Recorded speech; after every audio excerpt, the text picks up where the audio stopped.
Good morning everybody. कैसे हैं आप? आई होप कि आप स्वस्थ और मस्त होंगे और लगभग पहाड़ियाँ भी यहाँ पर स्वस्थ और मस्त है। आज की वीडियो में मैं अपनी बायोग्राफी आपको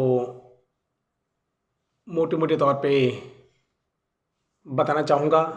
आई होप कि आप बड़े ध्यान से मेरी इस वीडियो को सुनेंगे, समझेंगे और लाइक करेंगे।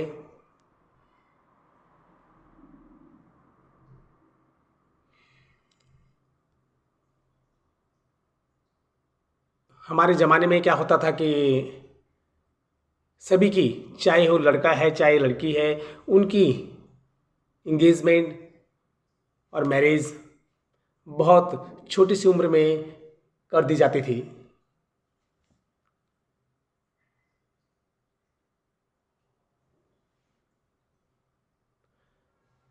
उनका जो बचपन है, खासकर जो हमारी बहनें हैं, उनका बचपन उन्होंने देखा ही नहीं होता है कि हम बचपन में कैसे जिए। जब वो थोड़ी सी समझदार हो जाती थी तो उनको लगता उनको कि उनकी सारी जिम्मेदारियां ससुराल में गुजरती थी।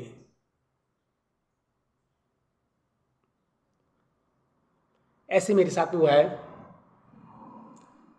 बापूजी ने मेरे पैरों पर भी शादी की जो बेड़ियां होती हैं वो बचपन में ही बांधी थी।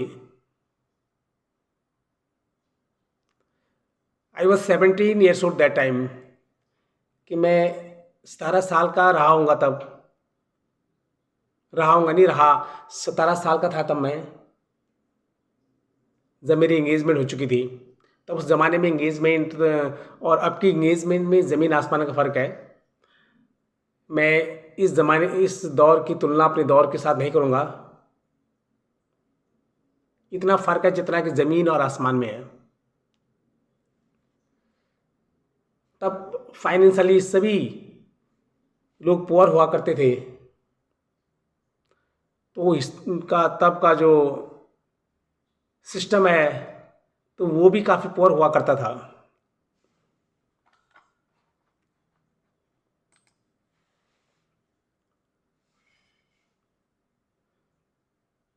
तो जब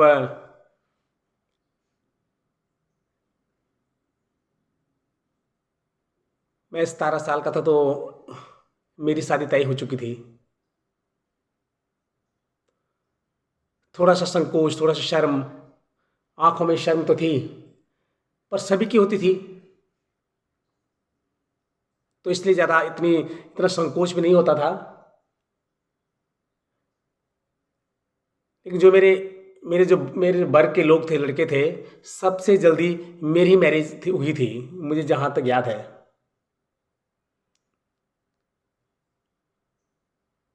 हम 10-11 लड़के थे एक ही एज ग्रुप के, तो उन सब में मेरी जो शादी है सबसे पहले हुई थी। इसका एक रीज़न भी था कि मेरे जो बाबूजी थे, उनको बड़ा शौक था कि अपने बच्चों की शादी जल्दी से जल्दी करना। तो वो इसका इंतज़ार ही कर रहे थे कब मेरा बेटा 17 साल का हो और कब मैं इसके पैरों में शादी की बेड़ियां बांध दूं।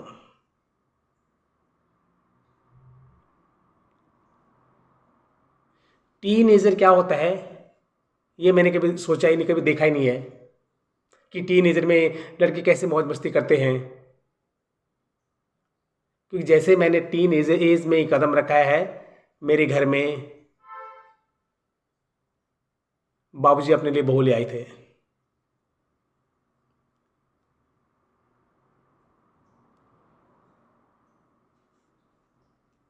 कुछ इसका रीज़न भी था कि घर में खेती बाड़ी और जो हमारा जो खेत खलियान थे काफ़ी ज़्यादा हुआ करते थे, जो कि आज की डेट में 3 हिस्सों में डिवाइड हो चुका है। पर तब काफ़ी था, मतलब सिर्फ मम्मी की बस की बात इतनी नहीं थी। और जो हमारे मवेशी होते हैं, जानवर होते हैं, जो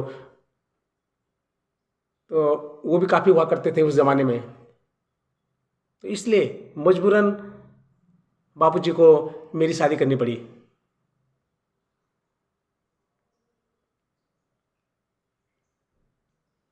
चलो, जैसे तैसे शादी के मंडप पे मैं पहुंचा। जो रीति रिवाज से फेरे होते हैं वो हुए। अग्नि को साक्षी मानकर हमने भी सभी की तरफ साथ फेरे लिए।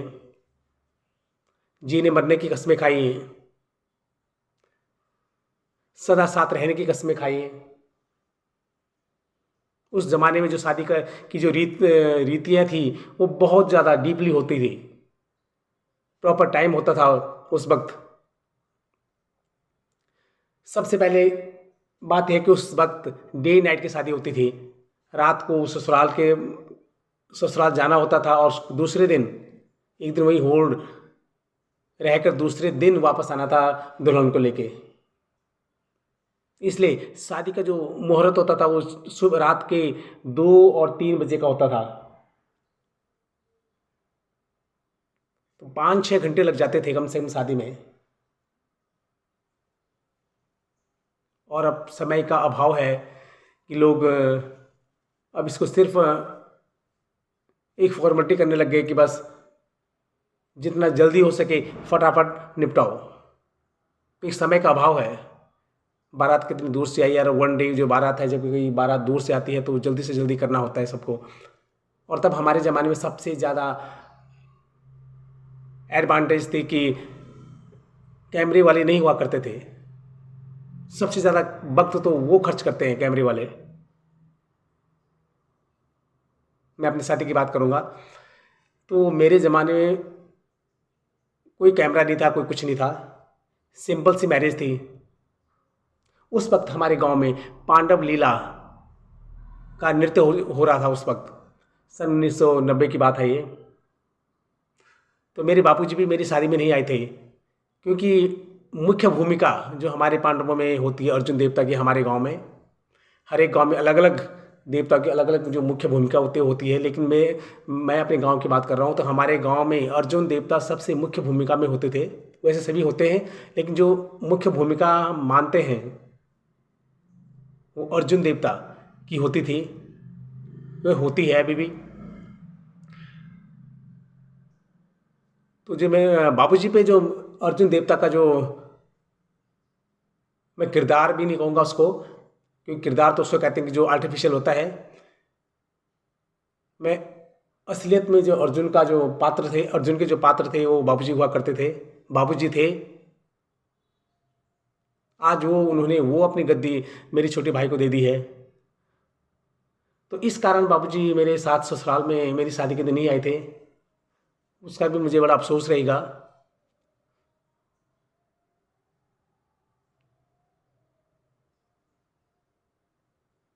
तो जैसे तैसे करके मैं अपनी दुल्हन को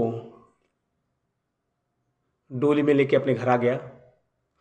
भव्य स्वागत हमारे गांव वालों ने हमारा किया। मेरे जो जितने करीबी रिश्तेदार थे उन्होंने किया। किसी ने भी कोई कसर नहीं छोड़ी है अपना योगदान देने में। मैं उनका, अपने गांव वालों का, सभी का आभार प्रकट तहे दिल से अभिनंदन करूंगा जो उस शुभ घड़ी में सब ने हमारा साथ दिया है।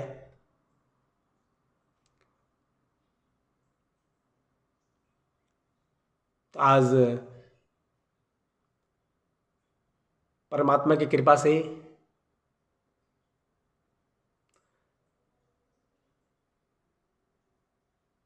34 ईयर्स गुजर चुके हैं। कब वो 34 साल गुजरे हैं पता ही नहीं चला है। लगता है मानो कल के दिन, तो कल ही तो थी जो मैं घोड़ी में बैठकर अपने ससुराल गया था। लेकिन इतना लंबा समय कब गुजरा पता नहीं चला। आज परमात्मा की कृपा से सब कुछ जो भी मैंने चाहा है या जो नहीं भी चाहा है वो भी मेरी झोली में डाला है।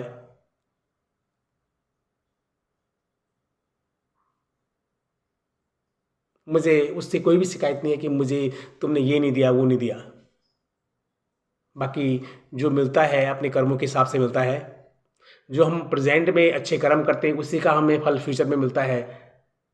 कहते हैं कि जो बात लिखी है वही होके रहेगी, लेकिन कभी कभी मैं कहता हूँ कि जो हम प्रेजेंट में कर्म करते हैं उनका फल भी हमें साथ के साथ फ्यूचर में मिलता है। तो मैंने हर वक्त यही कोशिश की है कि मेरे हाथों कोई ऐसा कोई बुरा काम ना हो, किसी का दिल न टूटे। तो मैंने कोशिश की है ऐसी कि मेरी वजह से किसी को कोई तकलीफ़ ना हो, किसी इंसान को हो चाहे किसी जानवर को हो। मुझे भली बात याद है कि मैंने आज तक ऐसा कोई काम किया होगा कि जिससे किसी को तकलीफ़ हो। मुझे याद नहीं है कि मैंने ऐसा कोई गलत काम किया भी होगा। भूले बिसरे में अगर कोई हुआ होगा तो मुझे इतना याद नहीं है। मैंने हर वक्त यही कोशिश की है कि हर जानवर से हो, चाहे आदमी से हो, चाहे बच्चों से हो, चाहे किसी से भी हो, सबको अच्छे तरीके से मैंने डील करने की कोशिश की है।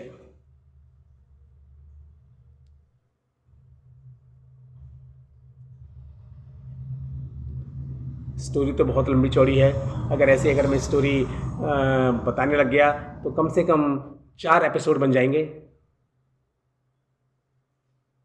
तो मोटा मोटा मैं यही बताना चाह रहा था कि हमारे ज़माने में बचपन में शादियाँ होती थी।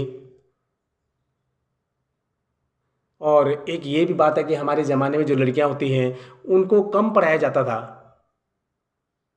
जो मेरी क्लास फेलो थी, 2-3 लड़कियां होती थी मेरे गांव से थी, तो वो मैं 5वीं तक ही हमारे साथ पढ़ी है। आज अच्छे घर में है, अच्छा उनको हस्बैंड मिला है, जीवन साथी मिला है। तो एक अफ़सोस ये है कि उस ज़माने में लड़कियों को कम पढ़ाया करते थे। और एक अफ़सोस ये भी है कि आज वो हमारी जो क्लासमेट थी, जो लड़कियां थी, वो तब जब से बिछड़ी हैं मैंने आज तक उनको कभी देखा नहीं है। वो बहनें पता नहीं कैसी होंगी, क्या होंगी। ये हमारी तरह वो भी, उन पे भी जो है कि प्रौढ़ अवस्था ने उन पे भी अपना ये शिकंजा कस लिया होगा।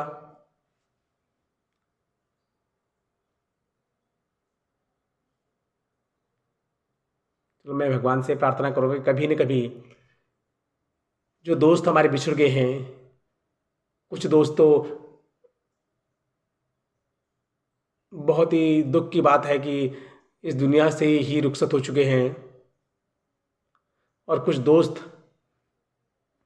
मेरे जैसे कि कोई कहीं किसी शहर में है, कोई किसी शहर में है, कोई बहनें कहीं कितनी दूर अपने ससुराल में हैं, जिनसे कभी भी उनसे मुलाकात नहीं हो पाती है।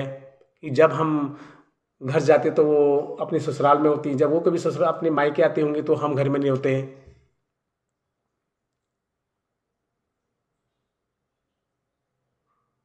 पर मैं दुआ करूँगा ऊपर वाले से कि जो जहाँ भी हों हमेशा स्वस्थ और दुरुस्त हों। क्या पता कभी मुलाकात हो। धन्यवाद।